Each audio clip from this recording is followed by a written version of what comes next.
നമസ്തേ. August മാസം 23-ാം തീയതി ജനിച്ച നിങ്ങളുടെ ഭാഗ്യസംഖ്യ 5 ആണ്. 5 ബുധൻ എന്ന പ്ലാനറ്റിനെ റെപ്രസെൻ്റ് ചെയ്യുന്നു.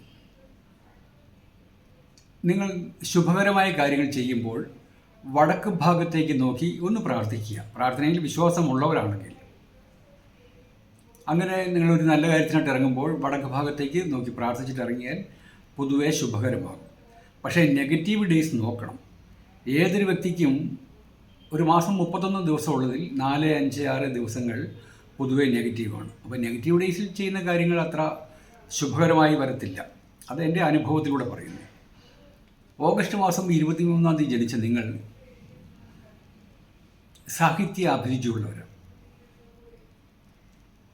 നിങ്ങളെക്കാൾ ഉയർന്ന ആൾക്കാരുമായിട്ട് ബന്ധപ്പെടും.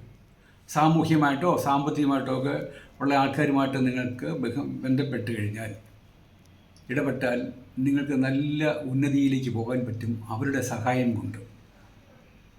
നിസ്സാരക്കാരല്ല നിങ്ങൾ. നിങ്ങളുടെ ഉള്ളിൽ നല്ല കഴിവ് കിടപ്പുണ്ട്. മറ്റുള്ള ആൾക്കാരെ എങ്ങനെ കൈകാര്യം ചെയ്യണമെന്ന്, നയപരമായിട്ട് കൈകാര്യം ചെയ്യണമെന്ന് വ്യക്തമായിട്ട് അറിവുള്ളവരാണ് ഓഗസ്റ്റ് 23. എല്ലാ 23-നും അതിൻ്റേതായ രീതിയിൽ ക്വാളിറ്റീസ് ഉണ്ട്.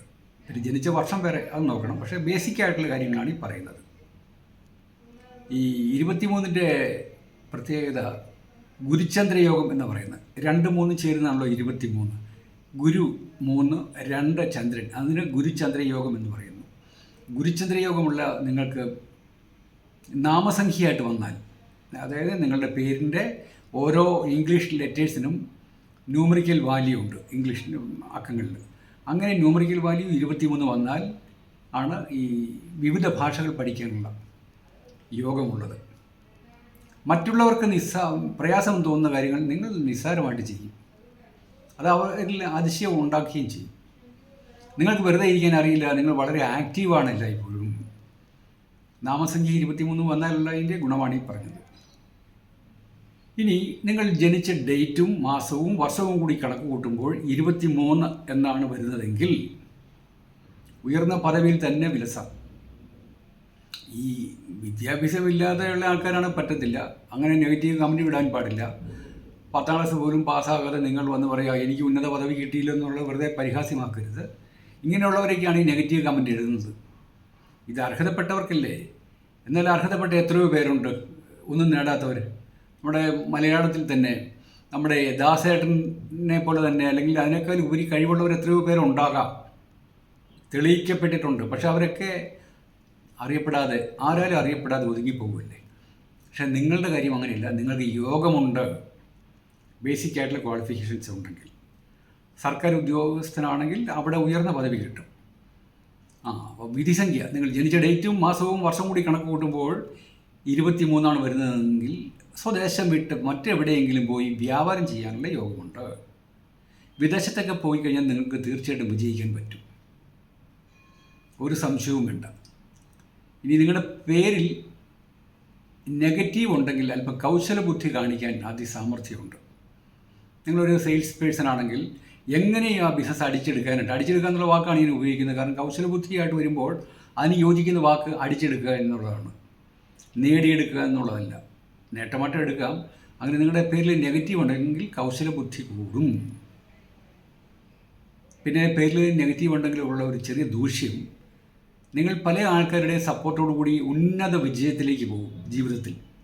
ഒരു ചെറിയ കുടിലിൽ ജനിച്ച വ്യക്തിയാണെങ്കിൽ പോലും നിങ്ങൾക്ക് ആ കുടിൽ മാറ്റിയിട്ട് അവിടെ മണിമാളിക പണിയാനുള്ള യോഗമുണ്ട്. പക്ഷേ മറ്റുള്ളവരുടെ സഹായത്താൽ നിങ്ങളുടെ എല്ലാ രീതിയിലും രക്ഷപ്പെട്ടതിന് ശേഷം സുന്ദരമായിട്ടങ്ങ് മറക്കാൻ ഉള്ള ഒരു കഴിവുണ്ട്. നിങ്ങളാരെയും കുറ്റപ്പെടുത്തുമല്ല, നിങ്ങൾ സ്വയം ഒന്ന് അനലൈസ് ചെയ്ത് നോക്കൂ. അതിന് നന്ദികേടെന്ന് മറ്റുള്ളവർ പരസ്പരം പറയും. നിങ്ങളിലുള്ള ഈ ഡീമെറിറ്റ് കൂടി കണ്ട് മുന്നോട്ട് പോയാൽ അല്പം കൂടി ജീവിതം സ്മൂത്താക്കാൻ പറ്റും. പേരിൽ നെഗറ്റീവ് ഉണ്ടെങ്കിൽ അല്പം പ്രയാസം തന്നെയാണ്. ഭാര്യയും ഭർത്താക്കന്മാരും തമ്മിൽ അടിപിടി ഉണ്ടാകും. ഒരു ഉദാഹരണമാണ് SU എന്ന പേര് നിങ്ങളിലുണ്ടെങ്കിൽ, NY, NE, NO ഇതൊക്കെ ഉണ്ടെങ്കിൽ, ഇതൊക്കെ എൻ്റെ പ്രാക്ടിക്കൽ ലൈഫിലുള്ള കാര്യമാണ്, തിയറി അല്ല ഈ പറയുന്നത്. പണ്ട് തിയറി പഠിച്ചതിന് ശേഷം ഈ കൺസൾട്ടേഷനിലൂടെയാണ് ഇതെല്ലാം പ്രാക്ടിക്കലാക്കിയത്. ശരിയാണല്ലോ. ഈ നൂറ്റാണ്ടുകൾ പഴക്കമുള്ള ശാസ്ത്രം എത്രത്തോളം ശരിയാണെന്ന് അനുദിനം തെളിയിച്ചുകൊണ്ടിരിക്കുകയാണ്.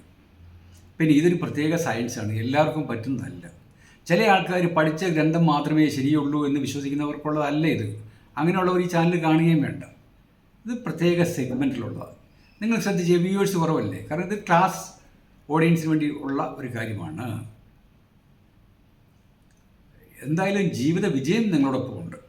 പിന്നെ ഏറ്റവും വലിയ പ്രാധാന്യം, നിങ്ങൾക്ക് സമ്പത്തുണ്ടാക്കണം എന്നുള്ള അങ്ങേയറ്റം ആഗ്രഹമുണ്ട്, അദമ്യമായ ആഗ്രഹമുണ്ട്. അതുകൊണ്ട് വിശ്രമം പോലും കാണത്തില്ല.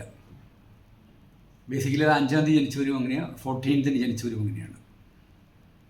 അമിതമായ വിശ്രമമില്ലാതെയുള്ള ജോലി ചെയ്താൽ നിങ്ങൾക്ക് എന്തെങ്കിലും ഈ നേർവ് സംബന്ധിച്ച് അസുഖങ്ങൾ ഉണ്ടാകാൻ സാധ്യതയുണ്ട്. അതുകൊണ്ട് കൂടുതലായിട്ട് അധ്വാനിക്കുന്നവർ വിശ്രമിക്കണം എന്നുള്ള ഒരു റിക്വസ്റ്റുണ്ട്. ധാരാളം പറയാനുണ്ട്, ലെങ്തി വീഡിയോ ആകണ്ടല്ലോ എന്ന് വിചാരിച്ചുകൊണ്ടാണ്. Okay, thank you very much.